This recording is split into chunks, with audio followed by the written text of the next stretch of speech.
Bíblia diz que depois de uma crise irreparável, humanamente falando, quando a fome vem querendo roubar todas as expectativas da promessa, ele desce para o Egito. Veja que a crise foi tão grande que ele não só expôs a chamada, a ponto de expor a própria mulher. Porque depois de Deus é a família. Depois vem a chamada.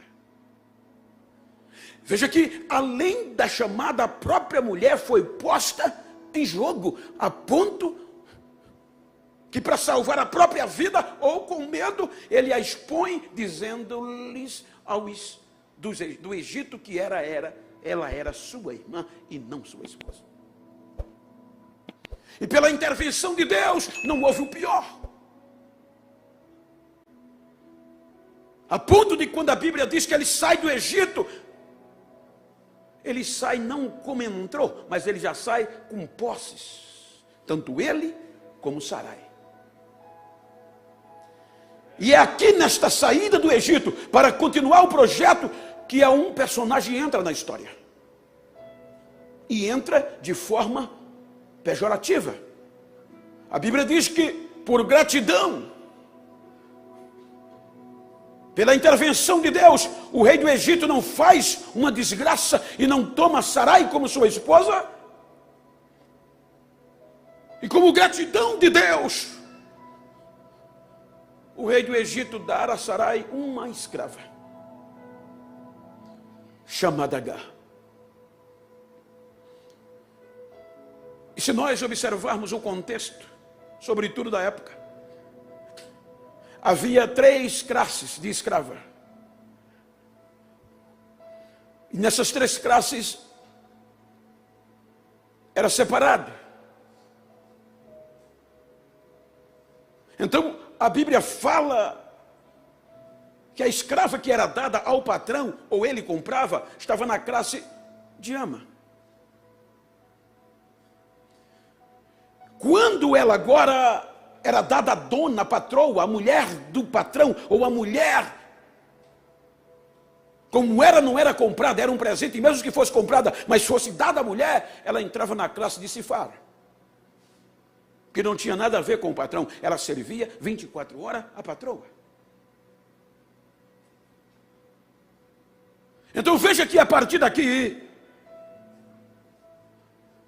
ela entra como escrava de Sarai, está escrito. Ela não era serva, como a Bíblia diz que Abraão tinha servas e servos. Ela não estava na classe de servas de Abraão, mas na classe de Sifar, serva de Sarai. Então o capítulo 14, quando ele sai do Egito, ele sai movido ainda, além da chamada ser renovada, com uma perspectiva de riqueza, e já era real. E como Ló estava incluído no contexto, juridicamente falando, paternal, com a guarda, o cuidado era de Abraão, ele sai junto, e ambos vão crescendo, porque o que era de Abraão era de Ló. Então a Bíblia diz que tanto Abraão como Ló engrandeceu. E é aí que vem a primeira deficiência emocional, a primeira crise de uma forma paterna.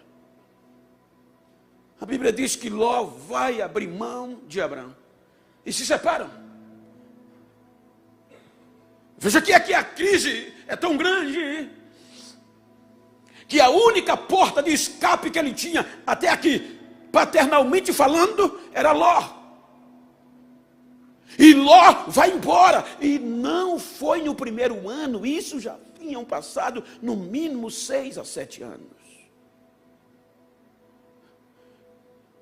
Esses dias eu passei no deserto.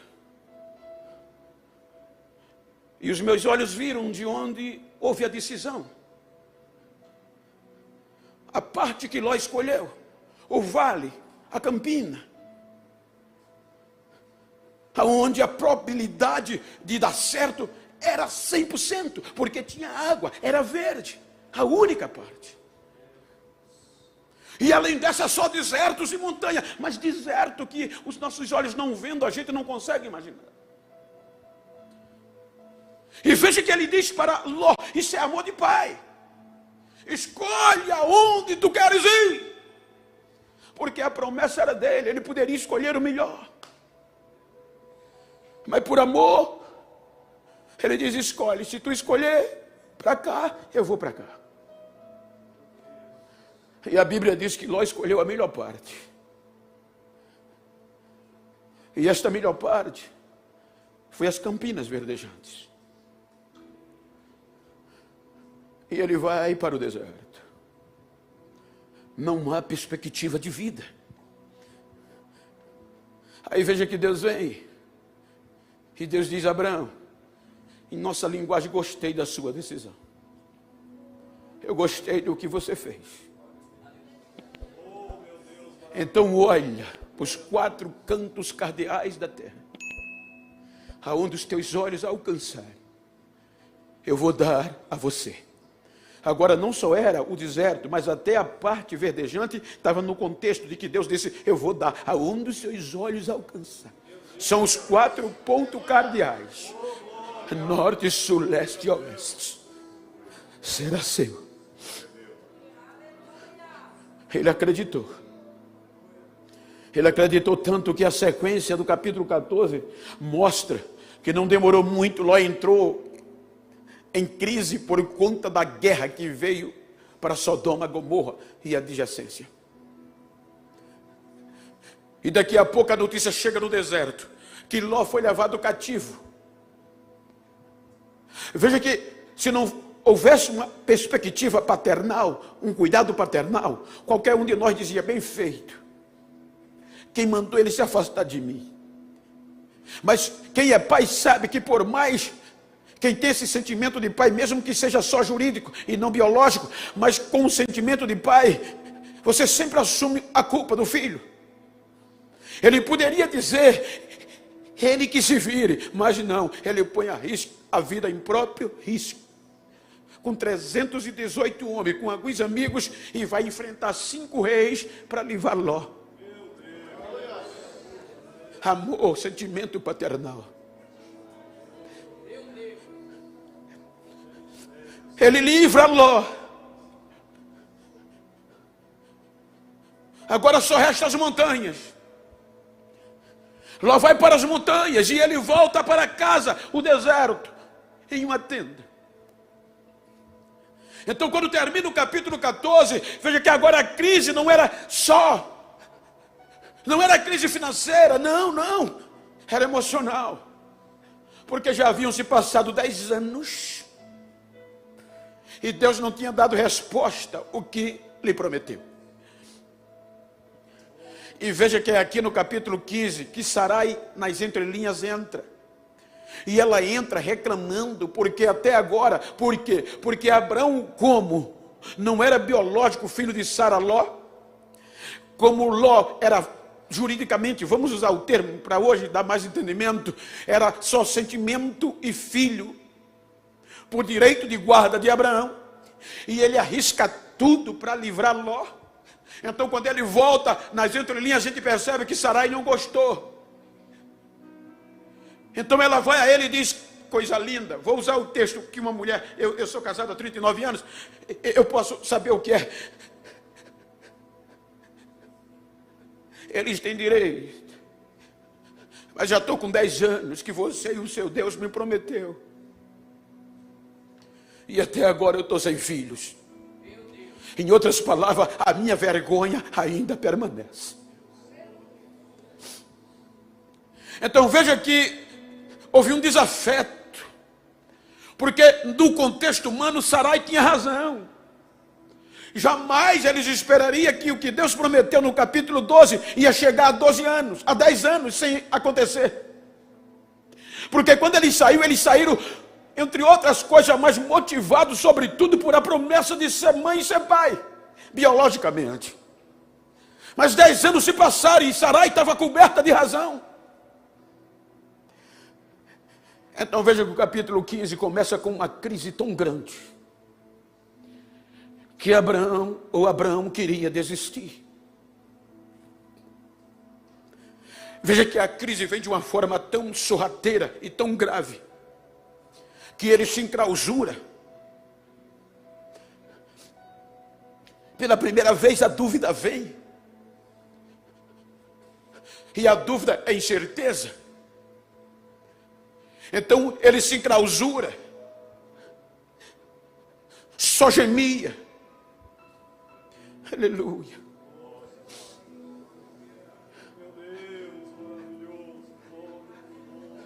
Porque tem momentos que palavras não adiantam.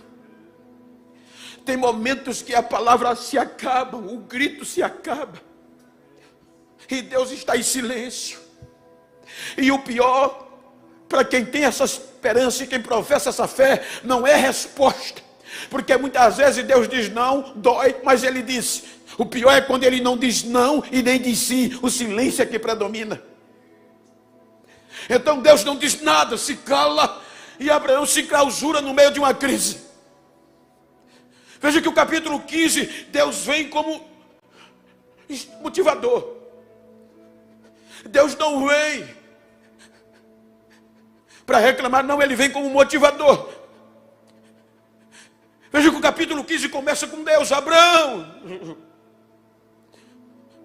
eu sou o Deus Todo-Poderoso.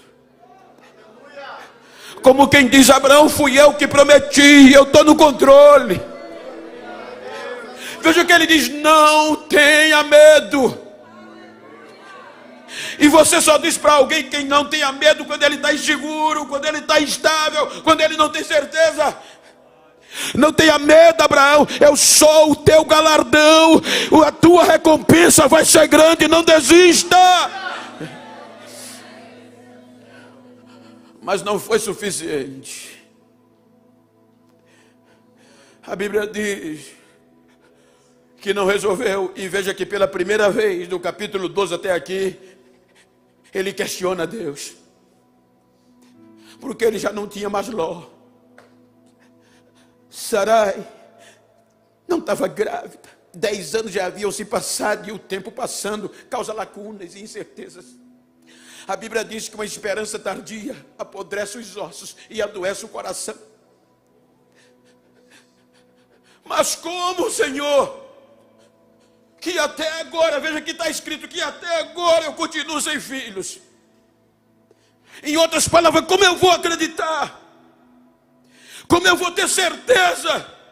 O único herdeiro que eu tenho, veja que ele especifica o único, porque já não tinha Ló, nem o menino tinha nascido. O único herdeiro que eu tenho na minha casa é Damasceno, Eliezer, o Damasceno. Aí Deus diz: não, Abraão, não foi isso que eu te prometi. O filho que eu te prometi vai sair das tuas entranhas. Em outras palavras, mas como eu saberei, Senhor? O tempo causa essas incertezas, gente. Por mais crente que sejamos, eu disse, o tempo causa essas lacunas.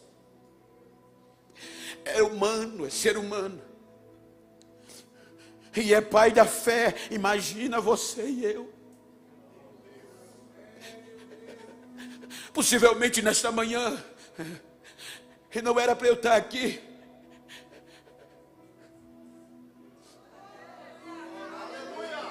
Porque eu saí de casa ontem, eu saía para cá e minha esposa para o hospital.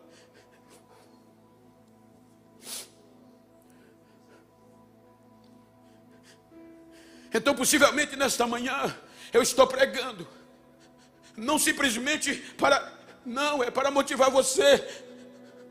Esta noite eu não dormi, eu preparando, eu querendo, mas essa mensagem é o que queima no meu coração. Deus não desistiu de você.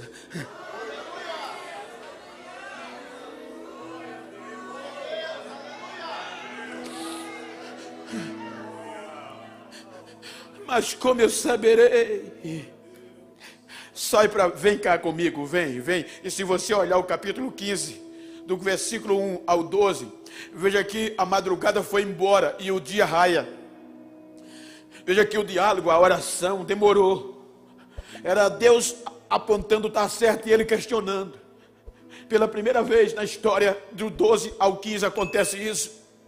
Eles oraram, ele orou e Deus respondia, mas não era suficiente. Aí Deus diz: vem para cá, vem comigo, olha para o céu.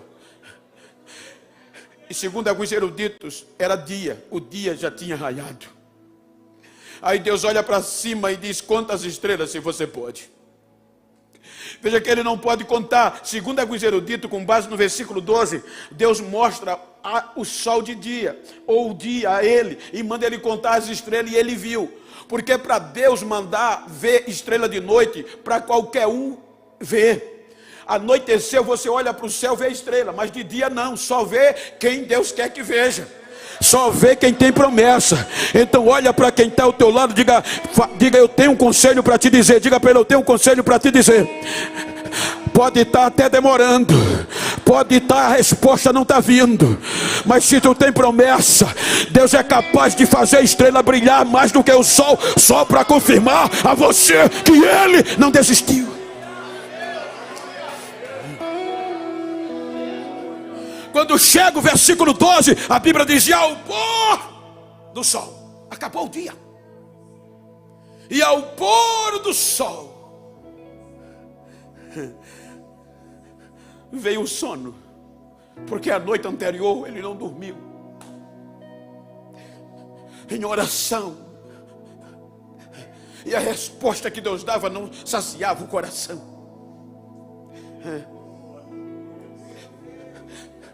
Porque uma coisa é Deus responder e outra coisa é o acontecimento. Uma coisa é alguém te dizer: não, eu não prometi, mas uma coisa é você ter o que ele prometeu. Veja que há dúvida e incerteza. Aí no capítulo 15 ele prepara, vê um sono, prepara o sacrifício. Quando o sol se põe, no versículo 12, e Deus aceita o sacrifício dele, o fogo vem. Veja que Deus aceita o sacrifício que ele faz por meio do fogo. Então ele sai dali renovado. O capítulo 15 termina com um Abraão renovado, acreditando. Mas veja o que acontece quando o capítulo 16 entra. Mesmo terminando o capítulo 15, estimulado, com oração respondida, o capítulo 16 diz que quando ele chega na tenda, aí Sarai tem um projeto. Que projeto era esse? Na nossa linguagem, Sarai olha para ele e diz: meu amor, na nossa linguagem, ou meu velho, como minha esposa chama, velho, meu bem, eu tenho um plano. Já demorou demais, não aguento mais esperar. A vergonha ainda permanece. Qual é o plano? Eu vou dar a minha escrava a você, para você ter relações com ela.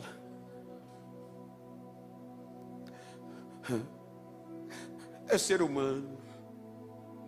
O homem que no capítulo 15 ouviu Deus, o fogo desceu, Deus refez a promessa, e só virou uma página. Bem que a história demora, mas no contexto da escrita, uma página virada, e às vezes na mesma página a fraqueza vem, e ele aceita o projeto sem questionar.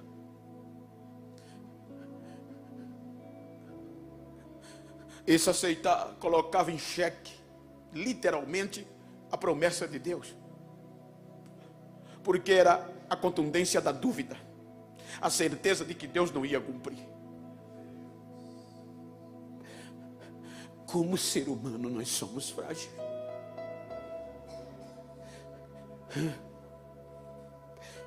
Pela lógica, eu vou usar mais uma vez, me permita os advogados, eu não sou advogado, eu sou administrador e teólogo. Mas o tempo não havia lei, mas eu estou usando simplesmente para dar sentido, se fosse hoje. Era comum quando a escrava na classe de Cifar, que pertencia à patroa, ela tinha direito de usar ela no caso de improbabilidade, esterilidade patológica, questão patológica que a impedia de ter filho. Juridicamente ela tinha o direito de dar ela ao patrão ou ao esposo. E a única coisa que oficializava o filho para ser não da escrava, mas da patroa, era o nome. Quando o patrão tinha relação com a escrava da patroa, dentro de um senso mútuo, quando o menino nascia, justamente quando o projeto era da patroa, ela era quem dava o nome. E na medida que ela dava o nome, o filho se tornava dela. Os irmãos veem isso na história de Jacó. Quando a serva de Raquel não tinha filho, quando a serva de Bila foi dada a Jacó. Veja que as tribos de Israel são 12. E dentre essas 12, tem os filhos das escravas, de Bila e da outra. Porque quem deu o nome, está escrito, não foi as escravas, quem deu o nome foi Raquel e Bila. E quando elas davam o nome, legalmente o filho era dela, o projeto era dela. Então o projeto de Sarai foi perfeito. Mas só que não era o que Deus prometeu. Ela disse, o projeto é esse, você vai ter relação com ela e quem vai dar o nome sou eu assumo o projeto. E ele teve relação com Agar, e na medida que ele teve relação com ela, ela concebeu. E a Bíblia diz que quando ela concebeu, ela agora muda de classe. Ela agora já não está mais na classe de Zifá, mas na classe de concubina. E concubina subiu um pouco. E quando ela sobe um pouco, ela se acha ser humano.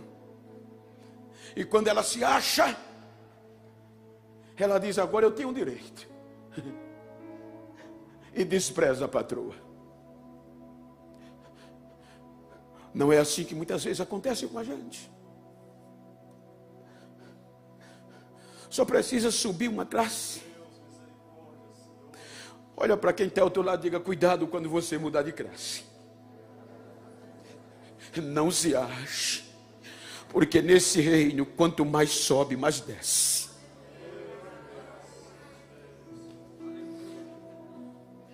Quando ela se acha, quando ela pensa que agora tem direito, despreza Sarai, aí Sarai abre mão do projeto. Sarai diz, não vou assumir mais não.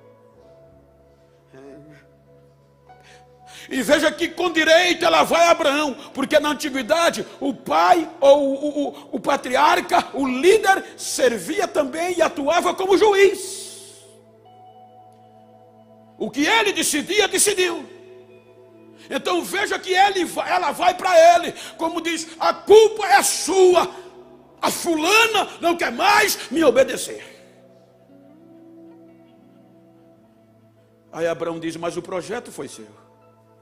Ela diz, mas não serve mais para mim. Eu quero que você julgue entre mim e ela. E aqui é onde eu quero me ater.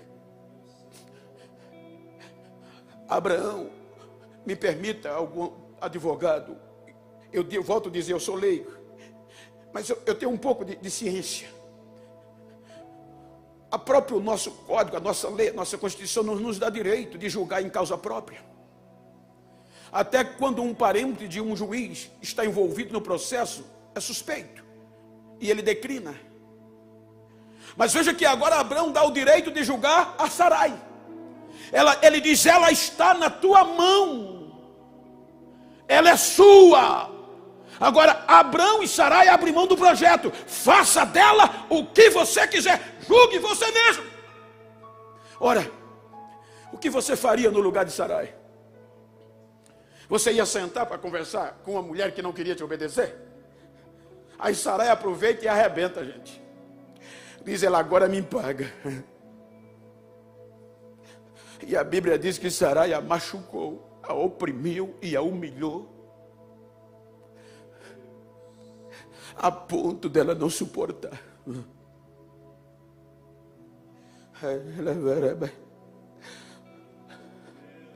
A psicologia diz que é melhor você bater numa pessoa na cara dela. É melhor você ferir ela do que rejeitá-la.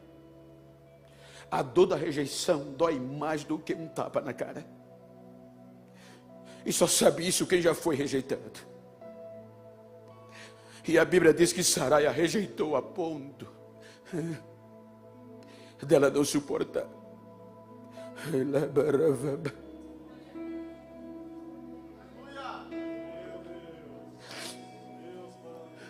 A dor foi tão grande, porque a justiça estava do lado de Abraão e de Sarai. A dor foi tão grande, que a verdade estava no lado de Sarai e Abraão. E o julgador era o ferido, era o ofendido.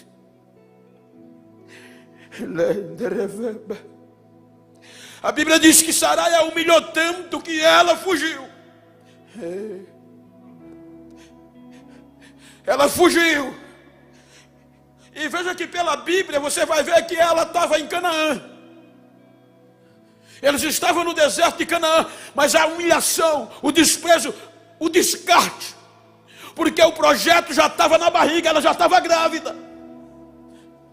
E tanto Abraão como Sarai descartou o projeto. E ela disse: eu vou fugir para o Egito, de onde eu vim, por meio de uma humilhação e da aflição. E ela pega o caminho de volta para o Egito.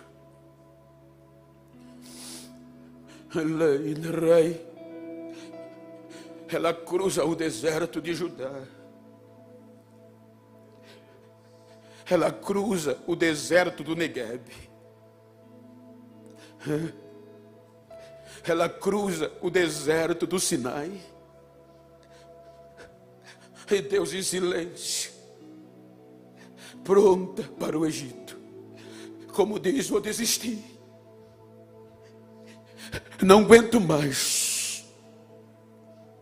Quando ela chega no deserto de Sus, eu fiz esse caminho tem uns 15 dias. O deserto de Sus, na época, era fronteira. É o deserto que quando você cruza o mar vermelho, cruzou, é o deserto de Sus, como hoje tem o canal de Suez. Então já era fronteira. A Bíblia diz que ela vem. O que você faria se fosse Deus? Que direito ela tinha? Sem promotor a seu favor, sem direitos, sem advogado, descartada, cruza todos os desertos. Quando chega na fronteira com o Egito, no deserto de Sus,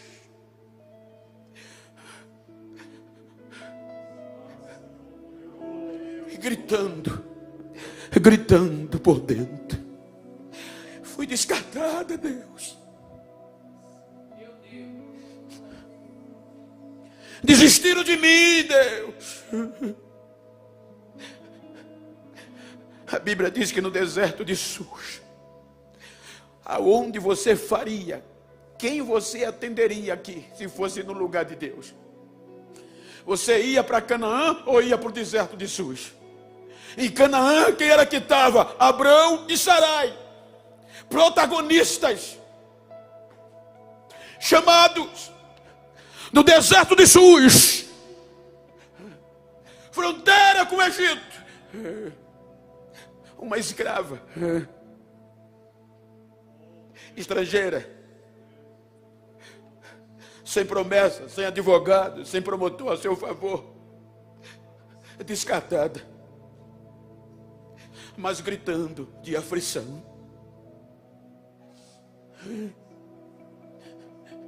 Aqui o sussurrar muda. O sussurrar com Deus não resolveu. Orar é um diálogo com tempo de ouvir e de falar. Oração. Mas veja que o texto diz que ela vem no clamor. Clamor é desespero, é grito. É quando o sussurro e a oração já não resolve. Já é o grito, está acima do clamor. Está acima da oração, já é o clamor. Então, quando a Bíblia diz que no deserto de Sus, o anjo de Deus, o anjo do Senhor, E teofanicamente é o próprio Deus. Ele não mandou ninguém, ele disse: quem vai sou eu.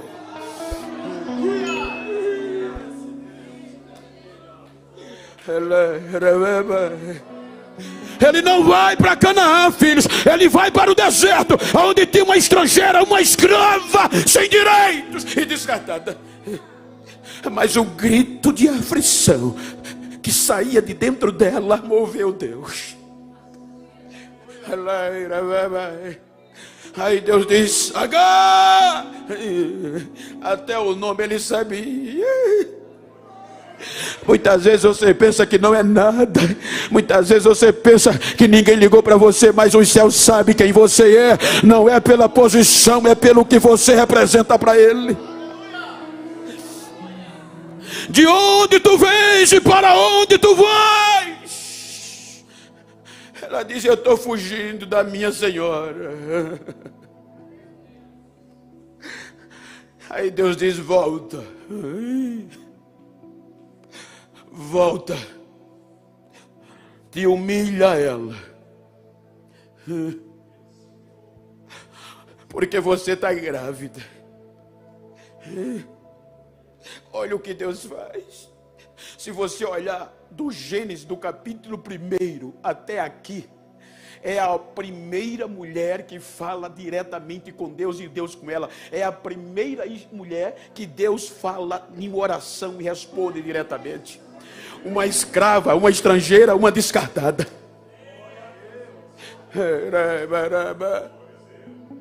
Então, se Deus ouviu o grito de uma estrangeira descartada, e ela representava quem? Eu e você. Você está grávida. Você vai ter um filho. E você vai colocar o nome dele de Ismael, porque eu ouvi o grito da sua aflição. Você lembra que eu disse que quem coloca o nome no filho é dono do projeto? Que quem escreve, quem faz, elabora um projeto, não é o projeto que dá nome a quem elaborou, é quem elaborou que dá nome ao projeto. E quem dá nome é o dono, é o projetista. Você pode olhar, vai em Brasília, vai em Belo Horizonte, aonde você for, de quem é essa obra. Você nem fala o nome da obra, fala o nome de quem? De Oscar Niemeyer. Essa obra é dele, esse projeto é dele. Então o que é que aqui está dizendo? Quando Abraão e Sarai descartou o projeto, e Sarai disse: está descartado, eu não quero nem saber, nem nome eu vou dar. Aí Deus disse: quem vai assumir agora sou eu. Coloca o nome de Ismael, porque o projeto é meu. E você volta e eles vão ter que te aceitar. O que um grito de aflição não pode fazer, o que uma oração não é capaz de fazer.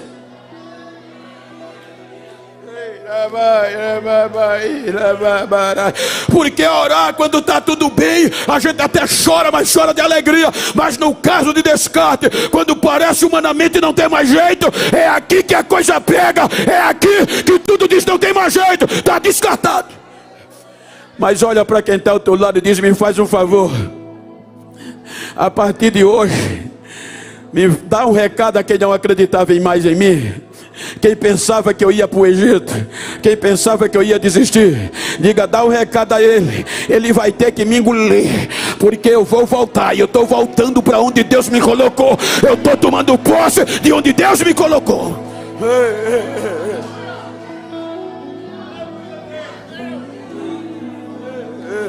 Volta! Queira ou que não, ela voltou. E Abraão e Sarai teve que engolir e aceitar. Veja que o capítulo 16 termina dizendo que ela teve um filho e Abraão colocou o nome de Ismael, porque Deus já havia assumido o projeto. Então você não é descarte. Bata no peito e diga: eu sou um projeto de Deus. Mesmo que o homem desistiu de mim, o céu ainda me ouve.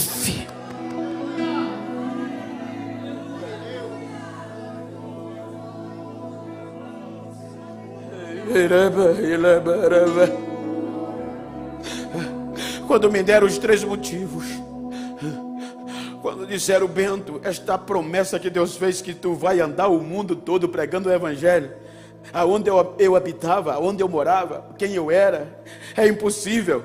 Primeiro, você é pobre. Segundo, você é preto.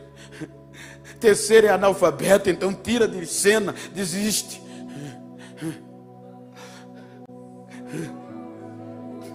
Eu fui pregar na Irlanda em um congresso. Eu achei lindo, pastor, porque imigração é complicado.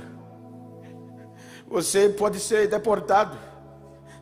Quando a gente da migração, a primeira vez que eu entrava na Irlanda, ela olhou meu passaporte, olhou para o meu rosto, foi no computador, porque a carta dizia pastor. Ela deu um sorriso. Eu não sei se ela era crente ou não, sei que ela olhou para mim, sorriu e me virou o computador. Era eu pregando. Ela não perguntou nada, só foi pá.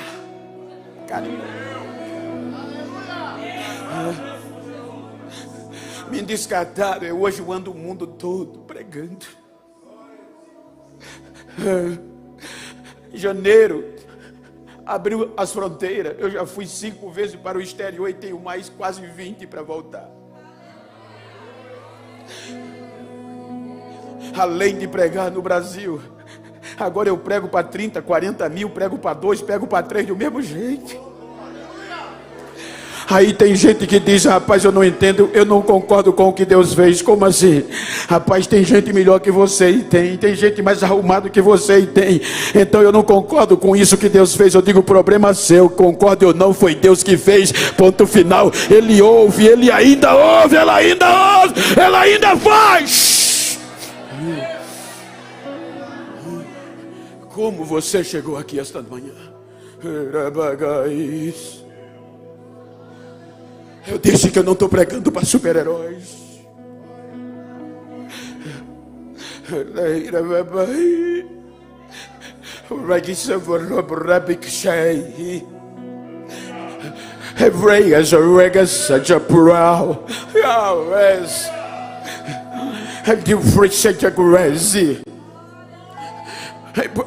Your eyes are for and I look like a shepherd catcher. Bring us right of frame right. And you right say que dá horário. Elijah foi beautiful right. Eu conheço por dentro e por fora, porque eu te fiz. Eu conheço a tua estrutura e sei quem és tu. Esta manhã eu estou aqui falando cara a cara que eu não desisto de você. Estou te tirando do pó e estou te erguendo pelo poder da minha glória, para que saiba que eu não esqueci de você. E falo cara a cara para te renovar e dizer-te que a promessa ainda está de pé. Assim diz o Senhor que te chamou. Assim diz o Senhor. Assim diz o Senhor.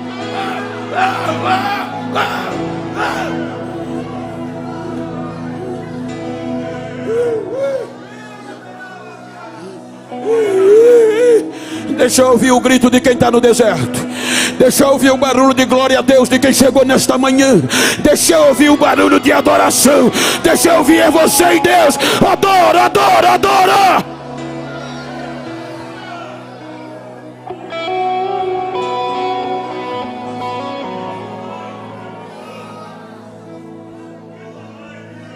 Um grito de aflição, uma oração de desespero.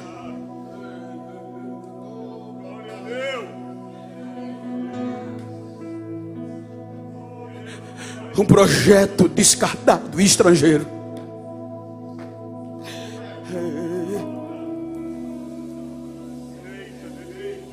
E Deus diz: eu vou assumir.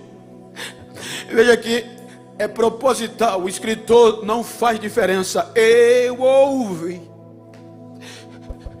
Então a causa não foi ela ser estrangeira, foi a aflição, o grito que saiu. Eu ouvi o grito da sua aflição. Não para de orar, fica de pé, por favor.